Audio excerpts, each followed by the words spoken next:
आज हम लेकर आए हैं आपके पसंदीदा ड्रामे की अगली किस्त, जहां मोहब्बत, दुश्मनी और जज्बात एक नई मोड़ लेते हैं। कहानी का आगाज होता है उस रात के बाद जब संदरी और गुलाम की शादी हो चुकी होती है। सनदरी अपने नए घर में बैठी होती है, लेकिन उसके दिल में अभी भी खौफ की एक हल्की सी लहर मौजूद है, क्योंकि बादशाह की आंखों में उसने जो गुस्सा देखा था वो किसी तूफान से कम नहीं था। दूसरी तरफ बादशाह अपने कमरे में बेचैन टहल रहा होता है। उसके ज़हन में सिर्फ एक ही बात गूंज रही होती है, संदरी सिर्फ मेरी है। उसका दिल टूट चुका होता है, लेकिन उसका गुरूर और ज़द अभी भी जिंदा होती है।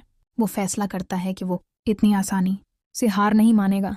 इधर गुलाम संदरी को तसल्ली देता है और कहता है, अब तुम मेरी बीवी हो, कोई तुम्हें मुझसे जदा नहीं कर सकता। सनदरी उसकी बात सुनकर मुस्कुरा देती है, मगर उसकी आंखों में छिपा खौफ अभी भी साफ नजर आता है। अगली सुबह हवेली में एक अजीब सा सुकून होता है, लेकिन यह सुकून किसी आने वाले तूफान का इशारा होता है। खुर्शीद बेगम सनदरी को समझाती हैं कि अब उसे मजबूत बनना होगा, क्योंकि जिंदगी में आजमाइशें अभी खत्म नहीं हुई। इसी दौरान जावेद बादशाह के पास आता है और उसे मजीद भड़काता है। वो कहता है, अगर आज आपने कुछ ना किया तो हमेशा के लिए संदरी को खो देंगे। ये बात सुनकर बादशाह का गुस्सा एक बार फिर भड़क उठता है। वो अपने आदमियों को हुक्म देता है कि वो गुलाम पर नजर रखें। इधर गुलाम और संदरी अपनी नई जिंदगी शुरू करने की कोशिश करते हैं।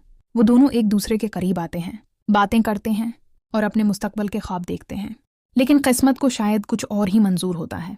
शाम के वक्त अचानक हवेली के बाहर घोड़ों की आवाज गूंजती है।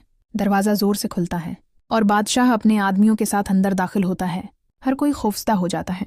बादशाह सीधा संदरी की तरफ बढ़ता है और कहता है, मैं तुम्हें लेने आया हूँ, तुम मेरी हो।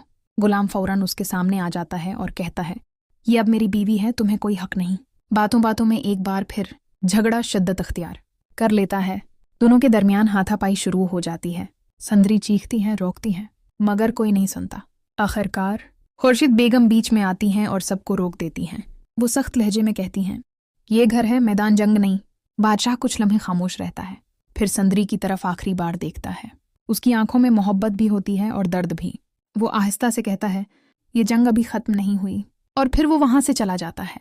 संदरी रोती हुई गुलाम के साथ लपट जाती है, जबकि गुलाम उसे तसल्ली देता है, मगर उसके चेहरे पर भी परेशानी साफ नजर आती है।